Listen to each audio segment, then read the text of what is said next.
I was cleaning up under here, getting ready to put the pan back on, and noticed the timing chain. That, my friends, is really loose. That cannot be left unattended. So I'm going to have to redirect my efforts now to the front of the car and start stripping this down for a new timing chain. On one hand, I guess I shouldn't complain. The car did get me here with that bad timing chain, but it is a lot of work. Obviously the belts and pulleys have to come off.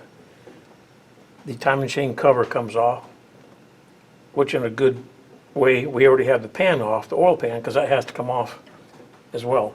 So that's already done.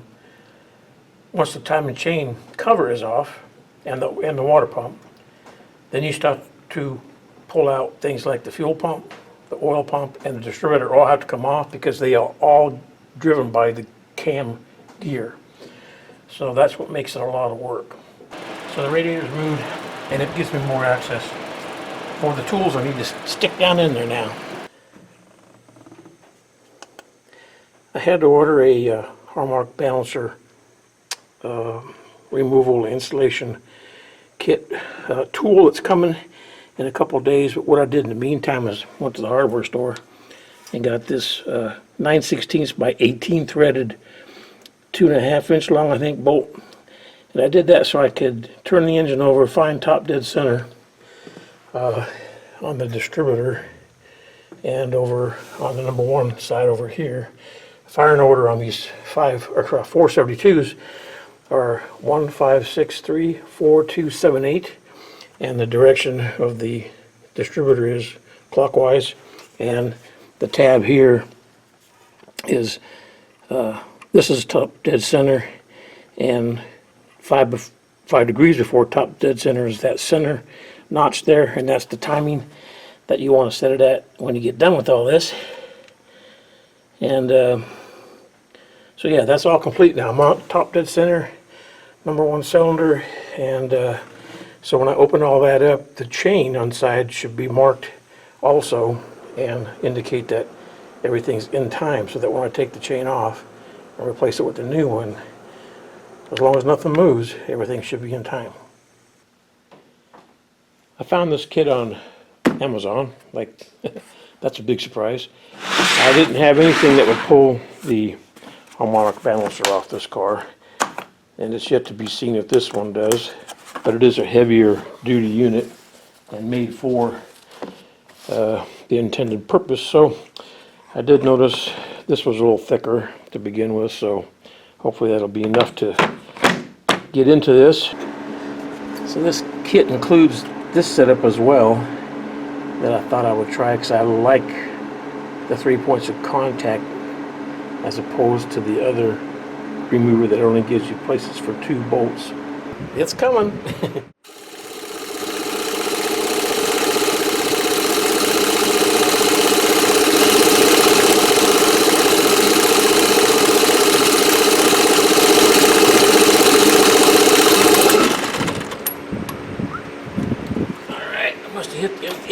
Hit the end of the threads there. Well, it's got a longer tube. Let me reset. Well, I didn't need to reset it, just need to grab it. So this has a keyway, so it can only go on one way. And the reason I wanted to use the pneumatic gun was to try not to turn the engine over, so we're still top dead center here. But next are the screws. Now the book says the water pump and the cover can come off all at once, but there are certain bolts that have to come out, obviously, so this all comes off together. 1, 2, 3, 4, 5, 6 are 9/16, and the rest are 1/2 inch. I missed the money shot. I just put my cutting knife here behind this plate, pried on it, and it popped off, so that's good. Now we get to see what's going on. This cone thing here just comes off, but it does have a keyway, so that goes on one way. I know that the next real challenge is this gear here. We'll have to come to that later, because we got to get the fuel pump off, the oil pump has to come off, and then this concentric ring, I think they call it, that has to come off so that the top gear and chain comes off over this gear. Fuel pump is a 1/2 inch, just 2 bolts there, and then disconnect the line. We'll just put that off to the side. Alright, I removed 5 bolts from the oil pump. It's also the housing for the oil filter that's already been removed, and these are 1/2.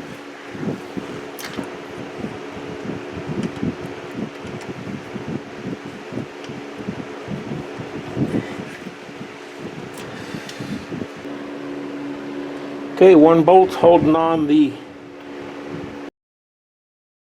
9/16 there, and then 2 1/2 inch bolts for the timing chain gear, and they're locked on with star washers. Their washer, why is that one missing? Just drop it. See a washer, that one. That's weird. Someone's been in here, or I dropped it and didn't even know it. So anyway, that should be that.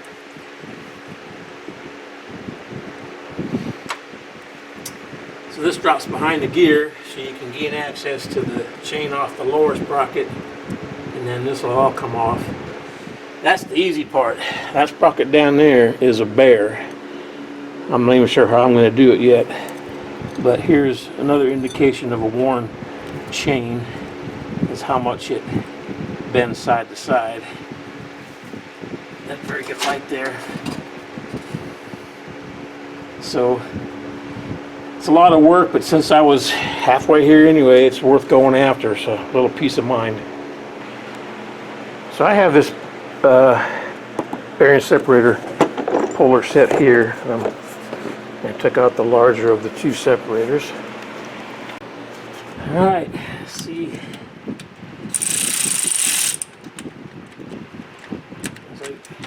Just go slow and evenly, and looks like it's good. Trying to set you up and have room to work at the same time. You don't probably have the best angle, but anyway, I got a bearing puller all set up here. This is a 3/4 in this case. Oh, that's easy. Well, that one video I was watching, his came off really hard, so I was kind of expecting the same thing, but I got lucky. This thing came right off. You all right? Took quite a fall there. I think the camera's still working. Got ahead of myself and didn't turn the camera on. So it was pretty easy. This lower gear just tapped on with the soft-faced hammer. I just tapped it on both sides. Make sure the keyway obviously is still in place, and that the timing mark is facing forward so that you can line it up with this timing mark that's on the top gear. Once you're in time, this top gear will slide behind this drive gear so that you can put your lower chain on and then line up your holes. You may have to, change your chain a tooth or so to get everything lined up, but that's that. These 1/2 inch screws, or 1/2 inch bolts, are 18 foot-pounds only, so I put high strength thread locker on those. And yeah, what a difference. If you remember how loose this chain was, I feel much better about that. Okay, there's a location hole here for this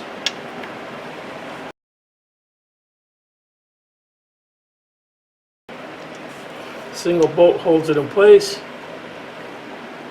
The torque is 35 foot-pounds.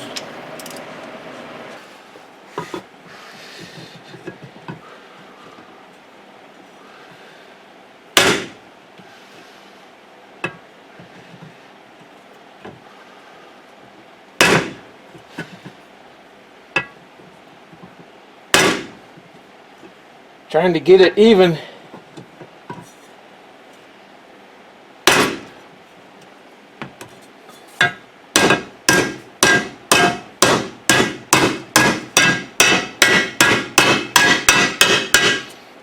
Maybe I should have used my press.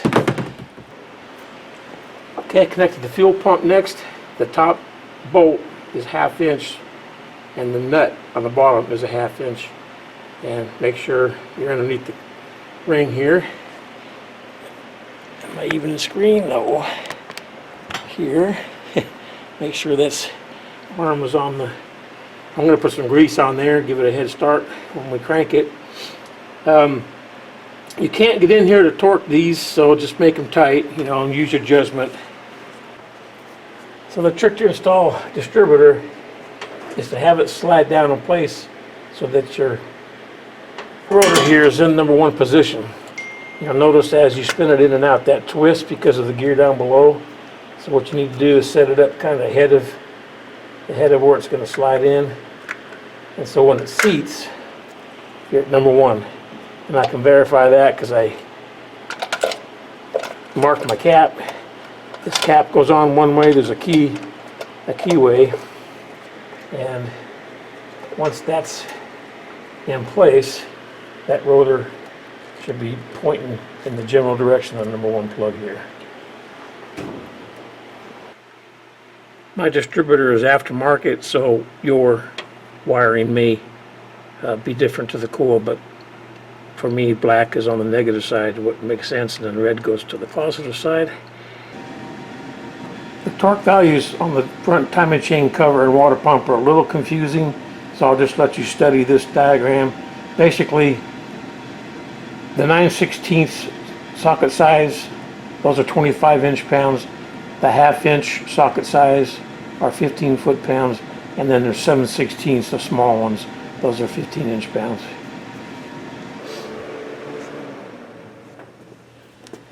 So the bearing puller and installing kit included these items to make this possible. So here's the setup. This, in my case, is a 1 1/4 inch wrench.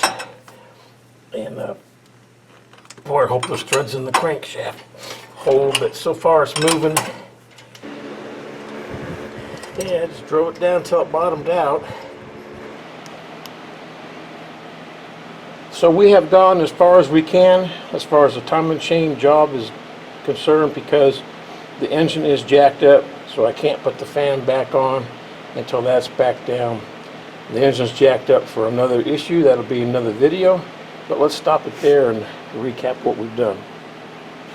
So I would consider this a pretty far advanced DIY job, because you have to drop that oil pan at least to a point to where you can get the front cover off, and there's quite a few special tools involved, and you definitely want to allow yourself plenty of time to do this.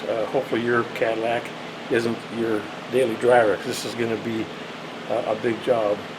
So I hope this helps with the torque values and information I've provided. Hopefully there's enough video of different things going on, plays coming off and going back on, to help you. I stopped the video a little short of getting everything back on, because if you can do this timing chain cover, you're fully versed on how to get the pulleys and belts and radiators back in. So with that, I'll say thanks again for joining me here at the wyattoneable Garage, and see you in the next video.